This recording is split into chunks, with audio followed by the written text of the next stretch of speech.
ମ୍ୟାଲେରିଆରେ ଆକ୍ରାନ୍ତ ହୋଇ ସେବାଶ୍ରମ ଛାତ୍ରର ମୃତ୍ୟୁ। ମୃତ ଚତୁର୍ଥ ଶ୍ରେଣୀ ଛାତ୍ର ଜଣକ ହେଲେ ରାୟଗଡ଼ା ଜିଲ୍ଲା କୋଲନରା ବ୍ଲକ ଡୁକୁଲୁଗୁଡ଼ା ସେବାଶ୍ରମର ଚନ୍ଦୁ ଉଲ୍କା। କିଛିଦିନ ତଳେ ଚନ୍ଦୁକୁ ପ୍ରବଳ ଜ୍ୱର ହୋଇଥିଲା। ତେବେ ଗତକାଲି ବିଦ୍ୟାଳୟରେ ରକ୍ତ ନମୁନା ପରୀକ୍ଷା ପରେ ମ୍ୟାଲେରିଆ ଚିହ୍ନଟ ହୋଇଥିଲା। ଏନେଇ ତାକୁ ବିଦ୍ୟାଳୟରେ ଔଷଧ ମଧ୍ୟ ଦିଆଯାଇଥିଲା। ତେବେ ଏ ସଂକ୍ରାନ୍ତରେ ବିଦ୍ୟାଳୟ କର୍ତ୍ତୃପକ୍ଷ ପରିବାର ଲୋକଙ୍କୁ ଜଣାଇବା ପରେ ତାଙ୍କ ବାପା ବିଦ୍ୟାଳୟକୁ ଯାଇ ପୁଅକୁ ଘରକୁ ନେଇଥିଲେ।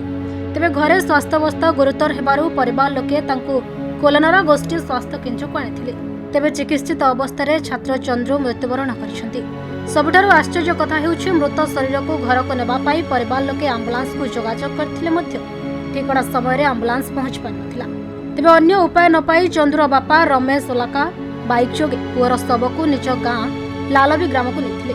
ତେବେ ବାଇକ୍ରେ ମୃତଦେହ ବୋହି ନେବା ଘଟଣାକୁ ସବୁ ସ୍ତରରେ ନିନ୍ଦା କରାଯାଉଛି। ସେପଟେ ଚନ୍ଦୁକୁ ବିଦ୍ୟାଳୟରେ ସଠିକ୍ ଚିକିତ୍ସା ସୁବିଧା ଦିଆଯାଇଛି ବୋଲି ସେବାଶ୍ରମର ପ୍ରଧାନ ଶିକ୍ଷକ ବୁଧଦେବ ତାଡ଼ିଂ କହିଛନ୍ତି। ପିଲାଟା ଶୁକ୍ରବାର ଆସିଲା, ଆଉ ମଝିରେ ଠିକ୍ ଠାକ୍ ଅଛି। ସୋମବାର ସେ ଆମର ମେଡ଼ିକାଲ ଟିମ୍ ଆସିଥିଲେ, ଆଶା ଦିଦି, ଏଏନ୍ଏମ୍ ଦିଦି ଆଉ ସେ ସୁପରଭାଇଜର ମ୍ୟାଡ଼ାମ୍ ବ୍ଲଡ଼ ଟେଷ୍ଟ କରାହେଲା, ମ୍ୟାଲେରିଆ ଟେଷ୍ଟ କରାହେଲା। ସେଥିରେ 2ଟା ପଜିଟିଭ୍ ବାହାରିଲା। ଗୋଟେ ଏବେ ନର୍ମାଲ୍ ଅଛି, ଭଲ ଅଛି ସିଏ। ଇଏ ବି ଠିକ୍ ଠାକ୍ ଥିଲା ସକାଳୁ। ତା ବାପା ସକାଳୁ କେଉଁଠୁ ଖବର ପାଇକିରି ଆସିଲେ, 9ଟା ବେଳକୁ ଧରିକିରି ଗଲେ ଘରକୁ। ସିଧା ଘର ମେଡ଼ିକାଲ ମୋର ରିସ୍କରେ ବୋଲିକିରି ସେ ଆମେ ବି ଛାଡ଼ୁନଥିଲୁ।